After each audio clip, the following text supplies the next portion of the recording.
Hello, everybody, and welcome to another episode of Finding Your Voice. I'm so excited today because I've had the pleasure of working with this gentleman that's coming on that's going to share with you some really solid tips and nuggets that you can take away with you after this interview. His name is Earl Hall, and he is the founder and owner of the Earl Hall Studio, who is a content creator, video producer, a business coach who helps entrepreneurs bring their visions to life and through impactful promotional videos and strategic business development. I've had the pleasure of working with Earl Hall in all of those aspects. I just found out about his business coaching skills. So that's something I'm going to have to add to my list of things to keep in touch with him about. He's the founder, as I said, of the Earl Hall Studio. He specializes in creating high quality video content that drives engagement and boosts brand visibility for authors, business owners, and creatives across multiple platforms. Earl has a YouTube channel with over 15K followers and has almost 2 decades of experience in sales, marketing strategy, and brand development. He is passionate about equipping entrepreneurs with tools and insights they need to thrive in today's digital landscape that's so needed today. Whether he's coaching clients on using social media to build their business or producing videos that make products shine, Earl's mission is clear: to empower entrepreneurs to tell their story and grow their influence. Ladies and gentlemen, please welcome my friend and colleague and support, Earl Hall. Earl, How you doing, introduce Dr. yourself, Velma? Thank everybody. you so much for having me here today with you. I'm so glad you're here, Earl, because I know that you are, even based on what I read from your bio, you are full of great nuggets and insights. So let's get started with our first question so that you can give them a glimpse of who you really are. Look, everybody looks at you and you've got the Earl Hall Studio, LLC. You're established. You've got this business going. I'm sure they've seen some of your work across them social media platforms. Man, this guy has it going on. I read your bio and they probably think, how did he get this creative and this successful? It looks like it's a piece of cake. But Earl, tell them something about your journey and tell them something about those moments that presented struggles or obstacles for you in the begin. It could have been in the beginning. I've heard some folks, it didn't hit in the beginning, it hit somewhere in the middle. Sometimes as you were riding your skyscraper, it hits at inopportune time. So share what happened, your experience, and how did you overcome them. Well, I mean, this all started for me, back around 2007, 2008. That was really when social media started. I mean, Hmm. Facebook, YouTube all came out around 2007, 2008. I actually had hair back then. I was not gray uh, at that time, but, I thank God for where I am right now. One of the things that I've seen over the time that I've been online is that you're so right. There are always struggles. And so many times when you listen to people's stories, at least the stories I've listened to, nothing just started right away. Many people failed over and over before they actually found their stride Yeah. with what it is that they do. And I think that's important because if you have a passion, if you have a dream, it's your dream. You can't give it up. And you can't let anyone take that away from you, regardless of the circumstances as far as what goes on. And I think that's really a big part of being an entrepreneur. An entrepreneur, I mean, you fail forward Yeah. so many times. At least in my case, so many times. It took me almost a decade to really get things up and going. I mean, I was doing things back in 2007 with internet radio and radio stations on the internet, and then YouTube came and started creating videos. I've literally been creating videos since about 2007, Wow. 2008. And that just became a passion of mine to be able to create that. And then because I have this creative side for myself, I just got off into voiceover coaching. I got off into video production because I saw the value early in being able to just step in front of a camera and just talk to people, Yeah. about what it is that you do. And I mean, I've gone through, since 1999 was really the first business that I started. Most people don't know my background is in mechanical engineering and design, right? And I started an engineering firm that was super successful Wow. and failed, right? So that was the first thing. And that was right around, I mean, in 1999, I turned 30 years old. So you do the math. Um, Look, I'm getting my pen now. I'm right. just But kidding. I did, I mean, in October, I celebrated my 55th birthday, Awesome. so, and there's been even up until most recently, like things that I had actually helped other people build that were successful and that I benefited from, those things failed. And so then I had to, now at 55, like, you know what? I've done this before, I can do it again. Mhm. And so many times, I think, especially the older that we get, we think that, okay, well, 55 is old. Well, actually, no, it's not. And it's like you can do, my mind is still like a 30-year-old in a lot of ways. It's like my body will tell me different things at different times, but my mind is still young and I still want to create and I still want to do things. And I have this passion of being able to help other entrepreneurs Right. overcome their fears, overcome the distractions, and really get out of their own way to actually develop something and do something that they're passionate about. And Yeah. my job is to just help bring that to life through the different video content that I'm able to produce for them to help them reach that goal.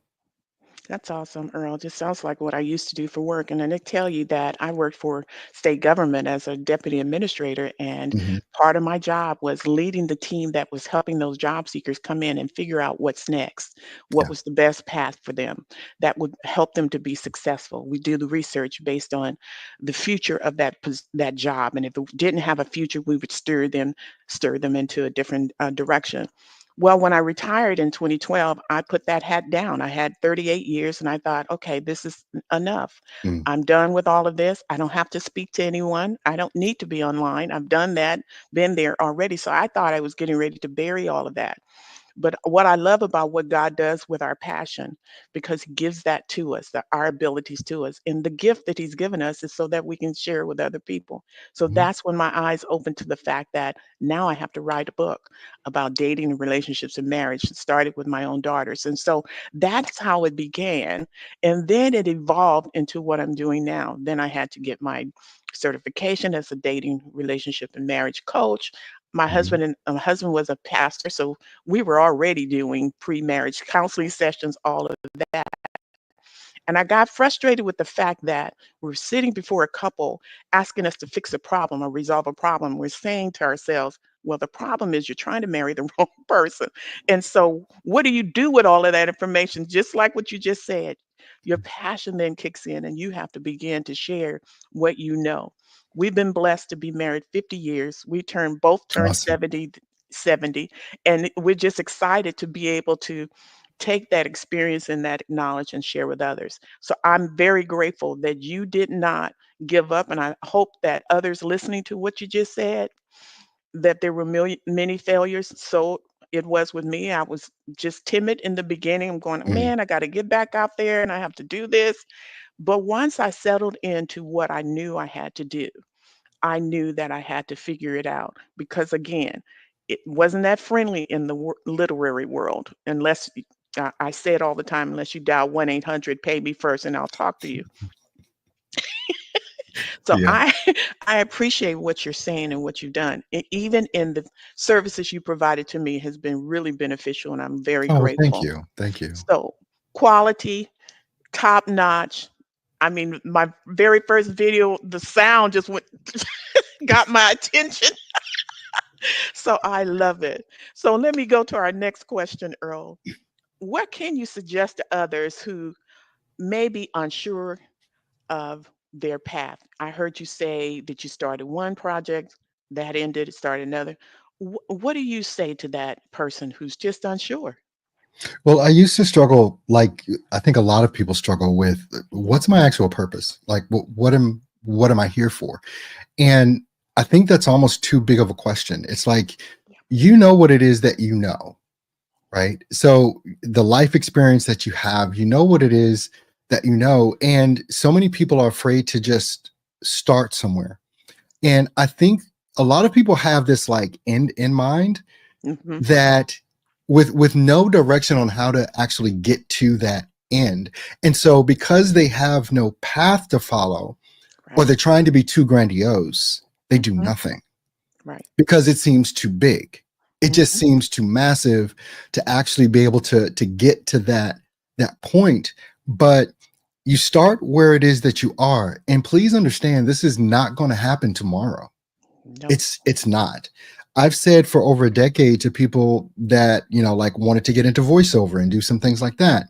And I used to say, look, if you're starting today, but if you're not willing to put in the next 5 years, just quit today because it's not going to happen in the next 3 months, 6 months. Don't care what they say online. Don't care Right. what the thing is they try and tell you. You'll be a millionaire in the next 60 days. And it's just, Mhm. it does not ever come to fruition, with that. And it's a lot about being patient. And all the things I'm talking about, these are the Mhm. mistakes that I've made.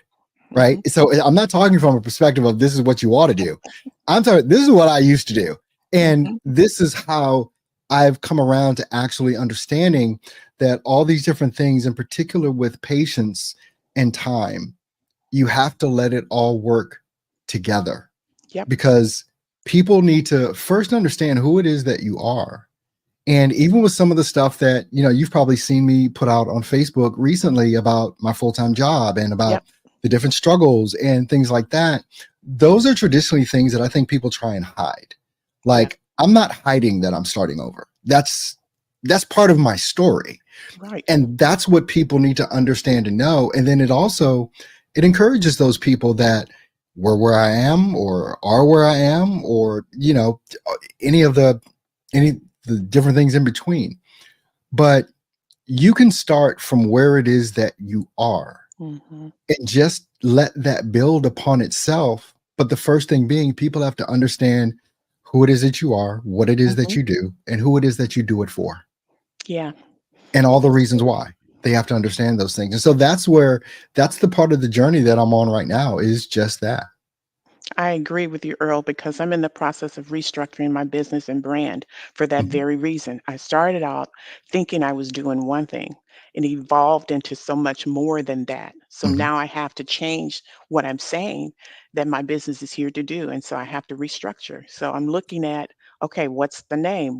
How am I going to encompass everything I'm doing now in this mhm, new brand? So I'm actually taking a pause to do all of that as well. So you're right on point, and you can evolve, and sometimes right in the middle or somewhere down the line you may ch- decide to do another shift and do mhm. something different at that point, or add a different piece or a different layer. So what do you say about that, that when you get to that place that it may be time for a different path? It's all about being honest with yourself, Hmm. right? If you're making posts and no one's responding, no one wants to hear what you're saying. Stop doing that same thing. Yep. You've got to do something different at this point Yep. in order to see, well, maybe there's something that I'm not quite doing right. Maybe I'm not making the posts right. Maybe some setting is wrong, or whatever. I literally, and this happened to me on Friday. I did a live stream on Friday. Facebook posted it, but I didn't realize until a day later that it was set to private. Oh, wow. Right. So I Yeah. immediately like, okay, switched it to public. Now it has over Right. 100 views on it. Right. So I mean, there's all these little things that Hmm. can impact, influence, or hinder the things that it is that we're doing. Yeah. And sometimes it's technical, but quite honestly, a lot of the times it's us being stuck in a way of doing things that do not or are not getting results. And we continue to do those same things over and over and wonder why nothing is changing.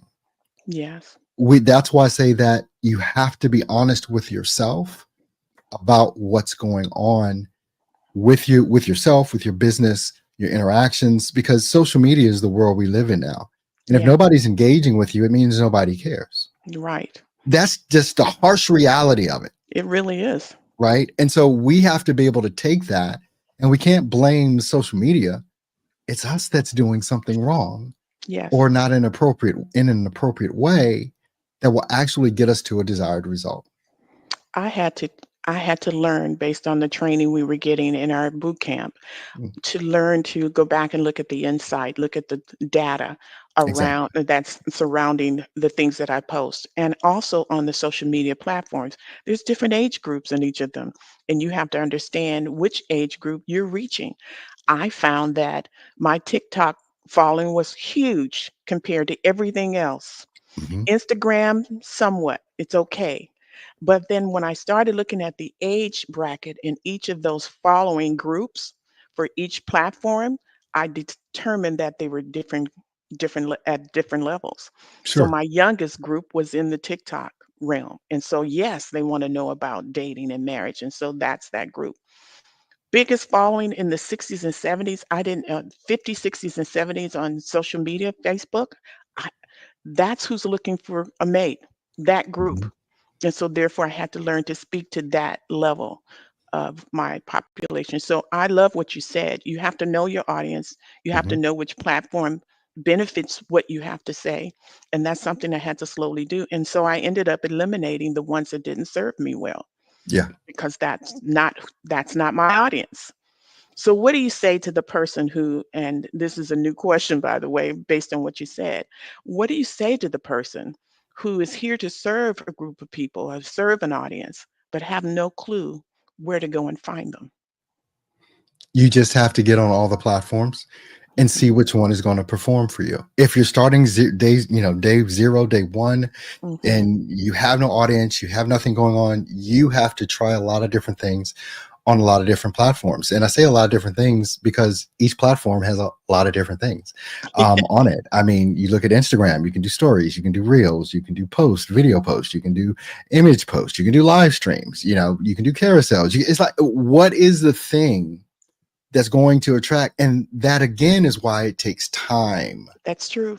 to actually figure these things out.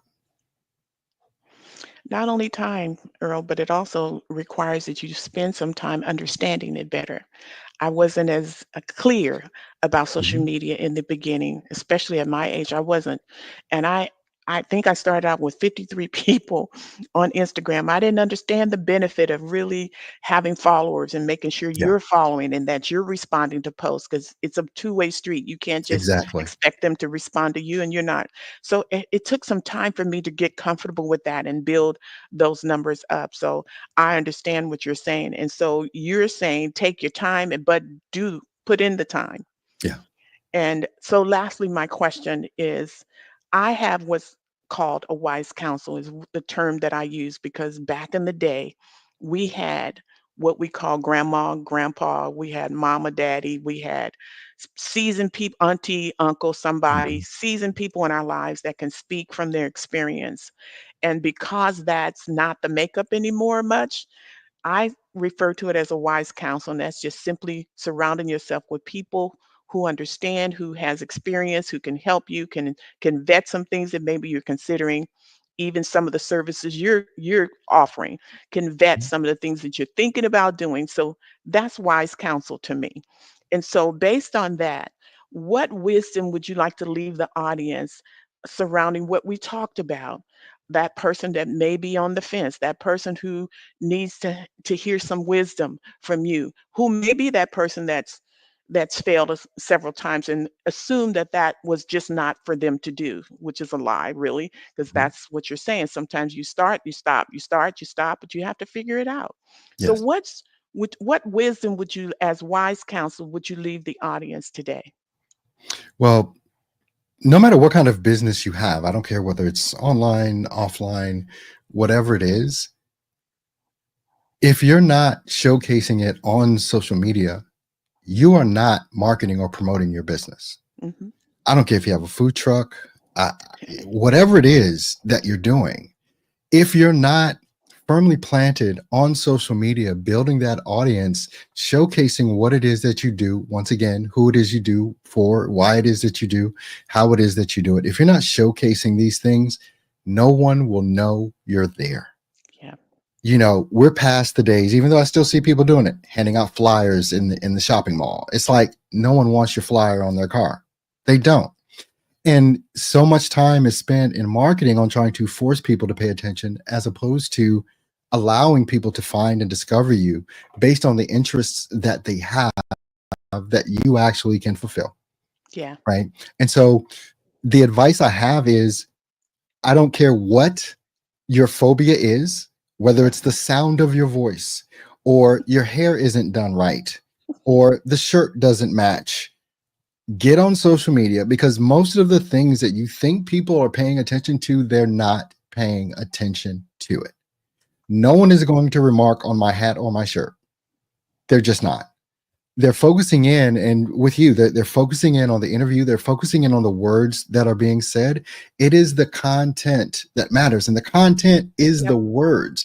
Everything else is just an added bonus. Visual effects, da da da da. But you can have the best visual effects, the best camera effects. But if your message is muddy or unclear, or no one will care that Steven Spielberg produced your video. Right. No one will care. It is about the words that are said. That is the content. That's awesome. Well, I want you to know when you see my video that Mr. Earl Hall created for me for finding your voice, you will drop the mic and you will care to come and tune in this show that will debut in 2025. So I appreciate having Earl on the show today, and I'm so grateful for you sharing your wisdom. So, how can folks who are really interested in what you had to say today, how can they connect with you, and how would you prefer for them to get in touch? Well, I mean, the simplest way, I mean, we just talked about social media. You can find me on all the social media platforms, just at Earl Hall Studio. Go there, whether we're talking about YouTube, Instagram, Facebook, LinkedIn, TikTok, Instagram. I mean, just at Earl Hall Studio. Shoot me a DM. Awesome. And Earl actually has a wonderful gift right now. I don't know how long this is going to last, but he has a special for video. So you better get to him while you can, because I know he's going to be very busy. I want to thank you, Earl. I enjoyed this time with you. I Thank appreciate you. all the insight and wisdom you shared with the audience. I picked up a few things myself, and I appreciate it. And I will absolutely return to Earl Hall Studios for more work in the future. Thank you so much, Earl. You take You're care. more than welcome. Thank you. The honor has definitely been mine.